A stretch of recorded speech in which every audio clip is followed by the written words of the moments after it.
বিশ্বকর্মা পুজোর রাতে ঘটে যায় এক মর্মান্তিক ঘটনা, যেখানে দাঁড়িয়ে নদিয়ার নবদ্বীপের 6 নম্বর ওয়ার্ডে বিজেপি কর্মী সঞ্জয় ভৌমিককে পিটিয়ে হত্যা করে তৃণমূলের দুষ্কৃতী বাহিনীরা। এরপরেই সাথে ফেলে রেখে দিয়ে যায় তৃণমূলের দুষ্কৃতী বাহিনীরা। তারপর খবর পেয়ে পরিবারের লোকজনেরা উদ্ধার করে নিয়ে যায় নদিয়ার নবদ্বীপ স্টেট জেনারেল হাসপাতালে। সেখানে নিয়ে গেলে বিজেপি কর্মীকে মৃত বলে ঘোষণা করে কর্তব্যরত চিকিৎসকেরা। এরপরেই তীব্র চাঞ্চল্য ছড়িয়ে পড়ে। গতকাল রাত্রিরে এবং সন্ধ্যায় নদিয়ার নবদ্বীপ থানা ঘেরাও করে বিজেপি কর্মীরা। এরপর থেকে কৃষ্ণনগর শক্তিনগর জেলা হাসপাতাল পুলিশ মর্গে নিয়ে আসা হয় মৃত বিজেপি কর্মীর মৃতদেহ। ঠিক গতকাল রাত গড়াতেই আজ সকালেই কৃষ্ণনগর শক্তিনগর জেলা হাসপাতাল পুলিশ মর্গ থেকে মৃত বিজেপি কর্মীর মৃতদেহ নিয়ে যাওয়া হয় ময়নাতদন্তের জন্য নদিয়া কল্যাণী এমস হাসপাতালে। সেখানেই সকাল গড়িয়ে দুপুর নামতেই ময়নাতদন্তের পর বিজেপি কর্মীর মৃতদেহ তুলে দেওয়া হয় পরিবারের হাতে।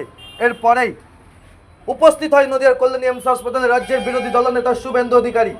মৃত বিজেপি কর্মীর পায়ে শ্রদ্ধা জানিয়ে তিনি একেবারে রাজ্যের মুখ্যমন্ত্রীকে তীব্র ভাষায় কটাক্ষ করলেন রাজ্যের বিরোধী দলনেতা শুভেন্দু অধিকারী, এবং তিনি জানান যে পুলিশ কোনো কাজ করে না, এবং বিভিন্ন ভাষায় শুধু পুলিশ প্রশাসন নয় তীব্র কটাক্ষ করলেন মুখ্যমন্ত্রীকে।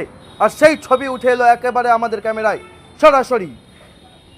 ইতিমধ্যে 24 ঘন্টার সময় বেঁধে দিয়ে গেলেন রাজ্যের বিরোধী দলনেতা শুভেন্দু অধিকারী নবদ্বীপ পুলিশ প্রশাসনকে।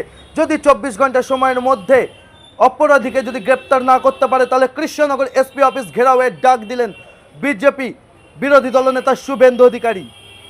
এমনটাই জানিয়ে দিয়ে গেলেন শুভেন্দু অধিকারী। আর সেই ছবি উঠে এলো আমাদের ক্যামেরায়, এবং উপস্থিত ছিলেন শুভেন্দু অধিকারীর সাথে নদিয়ার রানাঘাট লোকসভার বিজেপি সাংসদ জগন্নাথ সরকার থেকে শুরু করে বিভিন্ন নেতৃত্ববৃন্দরা, এবং উপস্থিত ছিলেন নদিয়ার দক্ষিণ সাংগঠনিক জেলার সভানেত্রী এবং তথা সভাপতি জেলা সভাপতি অপর্ণা নন্দী থেকে শুরু করে বিভিন্ন নেতৃত্ববৃন্দরা, এবং মৃত বিজেপির কর্মীর পায়ে শ্রদ্ধা জানান এবং শেষ শ্রদ্ধা জানান তারা। এবং যেখানে দাঁড়িয়ে কল্যাণী এমস হাসপাতাল থেকে বিজেপি কর্মীর মৃতদেহ নিয়ে আসা হয় তার বাসভবনে, এবং সেখানেই রীতিমতো কান্নায় ভেঙে পড়ে পরিবারের লোকজনেরা, এবং রীতিমতো পরিবারের লোকজনেরা সংবাদ মাধ্যমের সামনে ক্ষোভে ফেটে পড়েন এবং 24 ঘন্টা সময় বেঁধে দিয়ে গেলেন